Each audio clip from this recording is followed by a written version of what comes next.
गरीब बेटी का जन्मदिन। गौव से सुबह मजदूरी करने के लिए शहर जाने के लिए बिशन सिंह घर से निकला ही था कि उसकी शोभा ने कहा, सुनो जी, आज कई दिन से तो आपको पैसा नहीं मिला। कब तक बिना पैसे मजदूरी करते रहोगे? भाग्यवान शहर में काम करवाने वाले मजदूरी कै पैसे रोक के रखते हैं, कहीं मजदूर भाग न जाए। लेकिन आज जहां मैं काम करता हूं वहां का काम खत्म हो जाएगा। तभी उसकी बेटी कविता भागते हुए आई और कहा, पिताजी, आपने कहा था मेरे जन्मदिन पर नए कपड़े लाओगे।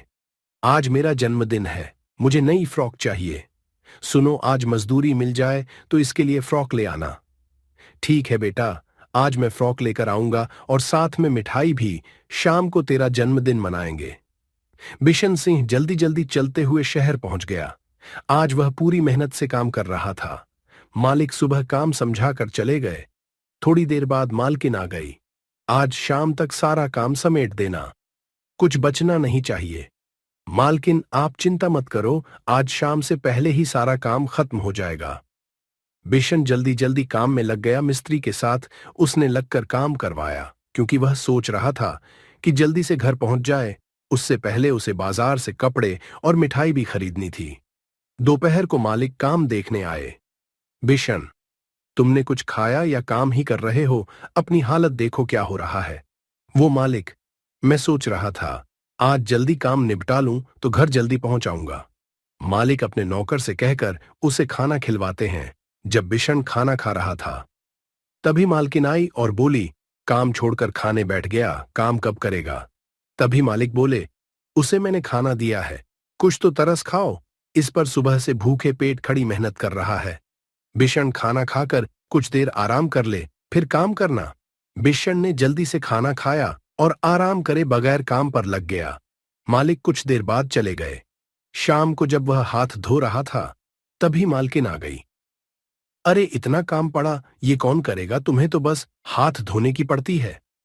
लेकिन मैंने तो सारा काम खत्म कर दिया।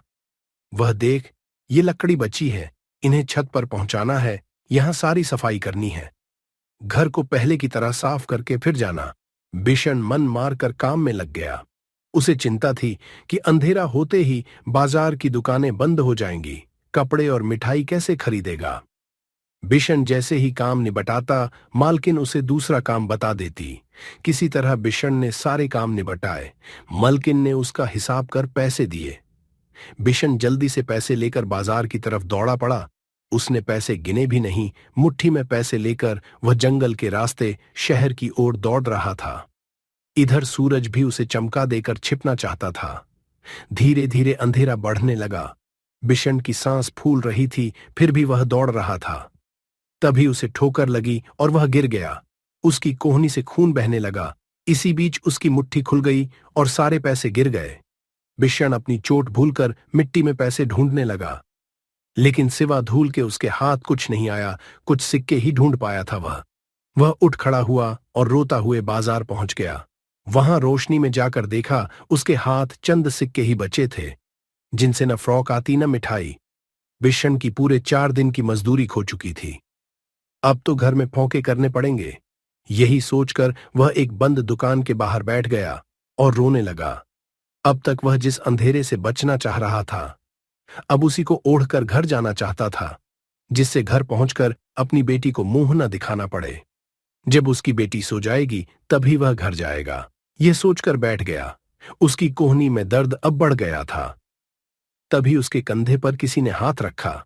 बिशन ने पलटकर देखा तो मालिक खड़े थे। बिशन आज तो बड़ी जल्दी काम निबटा रहे थे, अब घर नहीं जाना क्या, या सारे पैसों की दारू पी ली। बिशन ने रोते हुए सारी बात बताई। मालिक ने अपने ड्राइवर के कान में कुछ कहा और उसे कुछ पैसे दिए। ड्राइवर वहां से चला गया। चिंता मत करो, सब ठीक हो जाएगा। ड्राइवर कुछ देर में कपड़े और मिठाई लेकर आया। लेकिन मालिक, यह सब और यहां बाजार तो बंद हो गया। मेरी भी एक दुकान यहीं है, मैं वहीं से आ रहा हूं और मिठाई की दुकान तो देर तक खुली रहती है। अब तुम बातों में समय मत गवाओ, ये लो। मालिक ने कपड़े और मिठाई के साथ बिशन की मजदूरी भी उसके हाथ पर रख दी और उसे अपनी गाड़ी में बैठने को कहा। मालिक, मैं चला जाऊंगा, मेरे गंदे कपड़ों से आपकी गाड़ी गंदी हो जाएगी। आपका यह उपकार मैं जिंदगी भर नहीं भूलूंगा। चुपचाप गाड़ी में बैठो, यहां से गांव बहुत दूर है। रही बात उपकार की, तो उपकार तुम लोग हम पर करते हो हमारे घर बनाकर, जिनमें हम जिंदगी भर रहते हैं। मालिक उसे लेकर बिशन के घर पहुंचते हैं। बिशन अपनी बेटी को फ्रॉक और मिठाई देता है। मालिक को भी वह मिठाई खिलाता है। कल से तुम मेरी दुकान पर आ जाना, मैं तुम्हें नौकरी पर रख रहा हूं, कब तक मजदूरी करते रहोगे? बिशन मालिक के पैरों में गिर गया। इस तरह बिशन के दिन बदल जाते हैं। अब वह पूरी दुकान संभाल लेता है। शिक्षा, मेहनत और ईमानदारी की कभी हार नहीं होती। ईश्वर किसी न किसी रूप में मदद करने पहुंच ही जाते हैं।